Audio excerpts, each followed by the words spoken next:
Shalom Lohim, haleluya, puji nama Tuhan. Semangat pagi, Bapak Ibu Saudara yang dikasihi Tuhan kita, Yesus Kristus. Jumpa lagi bersama saya Pendeta Samuel Mabuntu dalam Renungan Pagi ke 2137 hari. Renungan pagi ini mengudara. Puji Tuhan. Bapak Ibu Saudara yang dikasihi Tuhan, sebelum kita membaca, mendengarkan, dan merenungkan firman Tuhan hari ini, mari kita berdoa, minta pimpinan Roh Kudus. Kita berdoa. Bapa di surga, berbicaralah kepada kami semua. Pakai firman Tuhan ini untuk menegur kami, menasihati kami, meneguhkan iman percaya kami, dan memberkati kami semua. Di dalam nama Tuhan Yesus yang adalah firman Allah yang hidup, kami berdoa. Amin. Haleluya. Bapak Ibu Saudara yang dikasihi Tuhan, bersama dengan saya kita akan belajar Alkitab dari kitab Kejadian sampai kitab Wahyu. Mari buka Alkitab kita. Amsal 13 ayat 13. Demikian firman Tuhan. Siapa meremehkan firman, ia akan menanggung akibatnya. Tetapi siapa taat kepada perintah akan menerima balasan. Sekali lagi. Siapa meremehkan firman, ia akan menanggung akibatnya. Tetapi siapa taat kepada perintah, akan menerima balasan. Haleluya. Bapak Ibu Saudara yang dikasihi Tuhan, apa arti meremehkan? Menurut arti Kamus Besar Bahasa Indonesia, kata dasar dari meremehkan, remeh, artinya tidak penting, tidak berharga, kecil, menganggap itu tidak ada artinya, tidak ada gunanya, itu adalah meremehkan. Saudara yang dikasihi Tuhan, firman Tuhan itu adalah otoritas Allah. Jadi kalau kita menganggap firman Tuhan itu tidak penting, tidak berharga, kita menganggap itu sepele, kita menganggap itu kecil, kita menganggap bahwa itu tidak ada artinya, tidak ada gunanya dalam kehidupan kita, kita sedang meremehkan otoritas Allah yang tertinggi itu, yaitu firman. Bapak Ibu Saudara yang dikasihi Tuhan, dengar ini baik-baik. Meremehkan firman Tuhan sama artinya saudara meremehkan Tuhan. Sama artinya saudara menganggap Tuhan itu tidak penting, tidak ada harganya.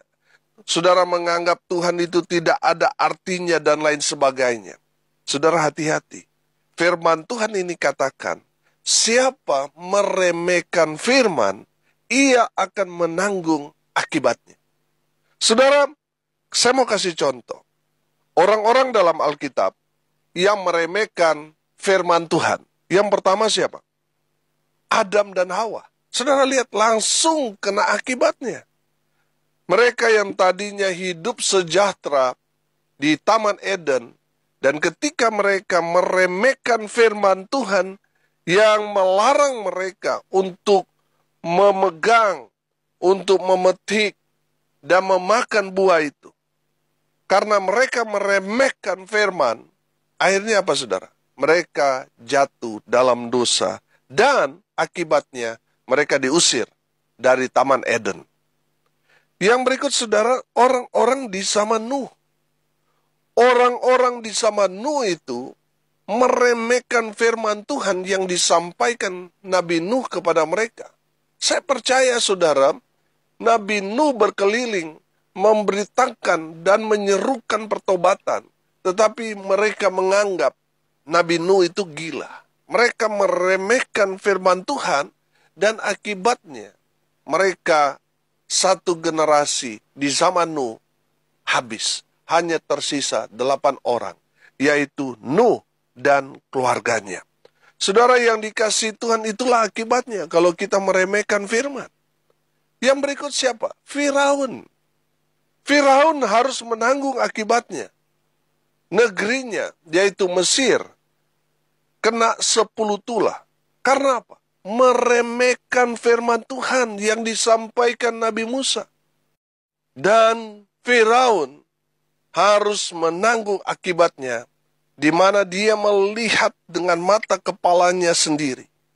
Negerinya Mesir dihantam 10 tulah. Karena apa? Firaun meremehkan firman Tuhan. Yang berikut siapa contohnya? Yunus. Yunus disuruh Tuhan pergi ke Niniwe. Tapi Yunus tidak mau, dia malah pergi ke Tarsis. Karena Yunus meremehkan firman Tuhan, apa yang terjadi? Di dalam perjalanan Yunus yang hendak pergi ke Tarsis, terjadi badai topan yang dahsyat, menghantam kapal yang dia tumpangi. Dan seluruh kapal kebingungan, merasa mereka ada dalam ancaman bahaya, dan mereka mencari tahu siapa penyebab mereka dihantam badai yang begitu dahsyat. Dan mereka tahu penyebab badai itu adalah Yunus. Dan alhasil mereka membuang Yunus di tengah laut itu dan dimakan oleh ikan besar.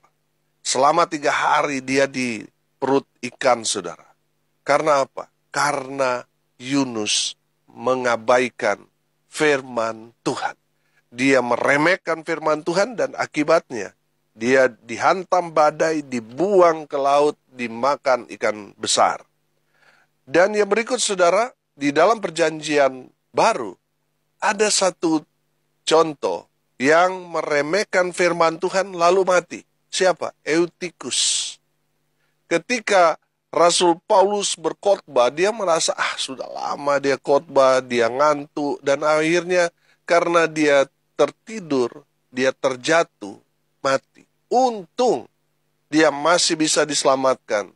Untung Rasul Paulus mendoakan dia dan dia hidup kembali, saudara. Haleluya. Saudara yang dikasihi Tuhan, itulah sebagian kecil contoh-contoh dalam Alkitab orang-orang yang meremehkan firman Tuhan dan langsung menanggung akibatnya.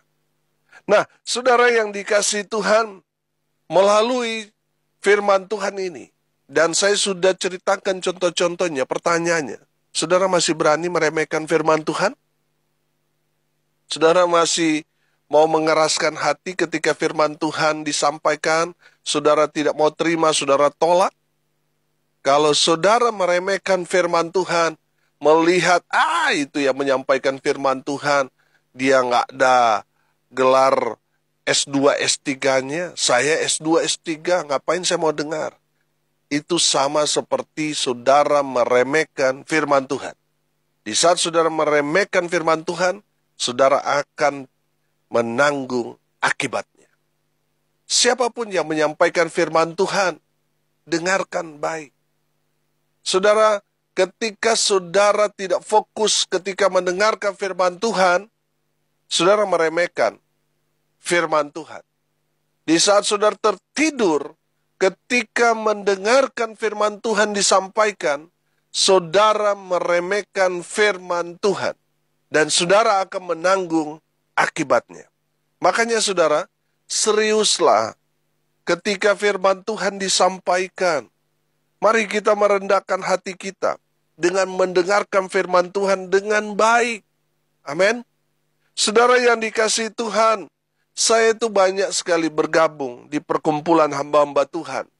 Dan saya memperhatikan, ketika firman Tuhan disampaikan oleh teman hamba Tuhan, saudara, banyak sekali saya melihat hamba-hamba Tuhan besar tidak memperhatikan firman Tuhan yang disampaikan. Mereka sibuk dan lebih fokus kepada HP. Mereka sibuk membalas chat atau melihat media sosial mereka. Saudara dengar ini baik-baik. Ketika saudara tidak fokus pada firman Tuhan yang disampaikan, saudara meremehkan orang yang menyampaikan firman Tuhan. Saya mau katakan, saudara tidak meremehkan orang itu, tetapi sedang meremehkan Tuhan yang berbicara melalui orang itu. Bapak, Ibu, saudara yang dikasihi Tuhan, saya bicara realita. Ini yang sering kali saya jumpai. Saudara, mari kita mau menghargai, menghormati firman Tuhan yang disampaikan. Mungkin posisi saudara sebagai ketua, orang yang sangat tinggi dalam pendidikan, mungkin saudara sudah S2, S3, sementara yang menyampaikan firman Tuhan, mungkin orang yang tidak lulus SD. Tapi hargai firman Tuhan yang dia sampaikan.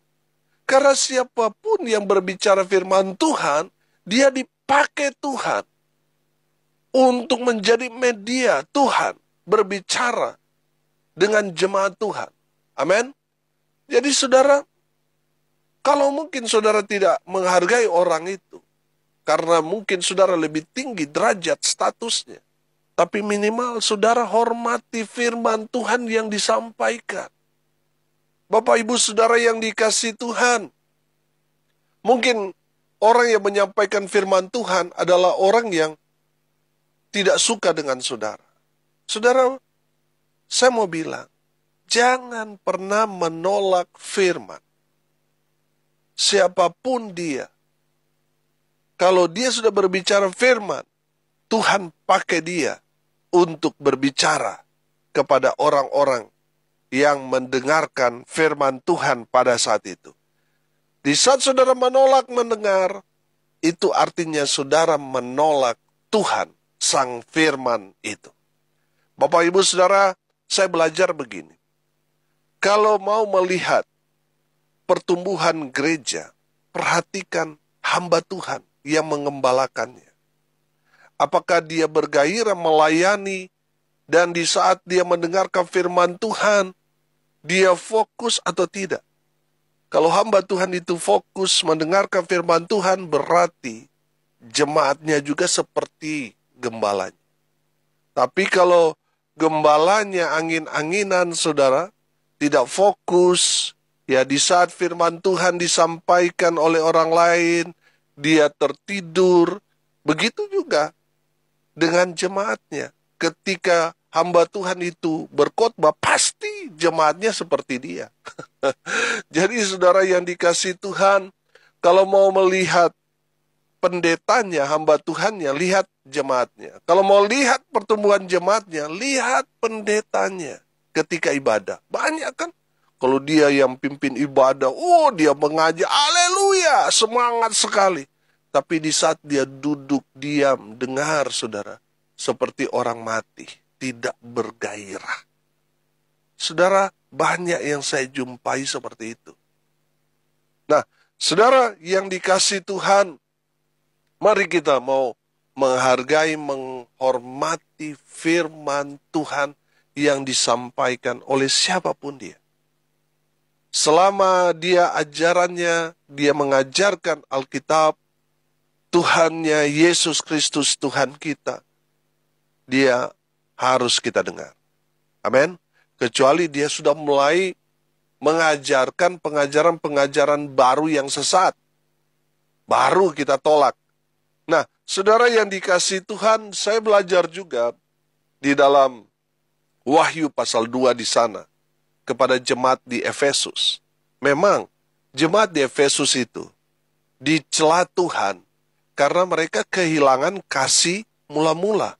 Tapi, ada beberapa hal yang saya melihat, yang harus gereja Tuhan teladani di jemaat Efesus. Jemaat Efesus itu, mereka kritis. Mereka tahu membedakan mana hamba Tuhan yang benar dan mana hamba Tuhan yang palsu. Itu luar biasanya jemaat di Efesus. Saudara, bagaimana saudara mau kritik hamba Tuhan yang mengajarkan ajaran-ajaran palsu, sementara saudara tidak membaca firman Tuhan? Saudara hanya tahu kulit luar, saudara tidak mendalami firman Tuhan. Saudara dengar ini baik-baik. Kalau saudara terus membaca firman Tuhan, ya, saudara akan tahu membedakan mana benar-benar firman Tuhan dan mana yang palsu, ajaran-ajaran sesat. Saudara akan tahu membedakan. Kenapa? Karena saudara selalu membaca firman Tuhan. Saya selalu ibaratkan, saudara setiap hari pegang uang asli, tiba-tiba ada orang yang belanja dengan uang palsu, saudara akan sangat mudah mendeteksi mana uang asli dan palsu. Karena setiap hari saudara pegang uang asli. Sehingga ada orang yang belanja menggunakan uang palsu, saudara langsung dapat mendeteksinya. Ini uang palsu. Saudara, kalau setiap hari saudara baca firman Tuhan, lalu ada orang yang mengajarkan ajaran di luar firman Tuhan, saudara langsung dapat membedakan mana ajaran asli dan mana ajaran palsu. Saudara yang dikasihi Tuhan, saya percaya orang yang disesatkan adalah orang yang tidak tahu firman Tuhan. Kalau ada orang yang meninggalkan imannya, itu menandakan orang itu tidak paham pada firman Tuhan. Makanya dia mudah terlepas. Saudara yang dikasihi Tuhan, saya percaya kalau kita selalu diisi firman Tuhan, maka kita akan kuat. Kita akan diberkati Tuhan. Amin. Haleluya. Saudara yang dikasihi Tuhan, saya percaya kalau gembala mendengarkan firman Tuhan dengan baik, itu akan ketransfer kepada jemaatnya. Jemaatnya juga pasti akan dengar-dengaran. Di saat hamba Tuhan itu berbicara firman Tuhan, jemaat itu pasti akan mendengar dengan baik. Haleluya.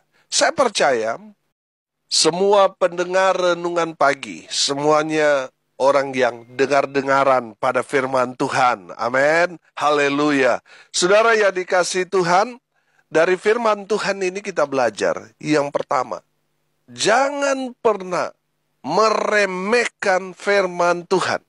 Karena apa? Ada akibatnya. Kalau kita meremehkan firman Tuhan, kita akan kena dampaknya. Kita akan dihajar oleh Tuhan.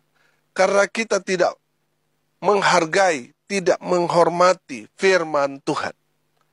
Saudara yang dikasihi Tuhan, kalau kita tahu, di saat kita meremehkan firman Tuhan ada akibatnya. Makanya kita harus mendengarkan firman Tuhan dengan baik. Fokuslah ketika hamba Tuhan menyampaikan firman Tuhan. Jangan seperti Marta sibuk dengan segala kesibukannya sehingga dia tidak mendengarkan bagian yang paling penting, yaitu firman Tuhan. Banyak orang seperti itu.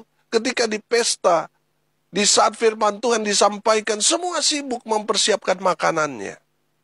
Setelah doa makan, semua tenang.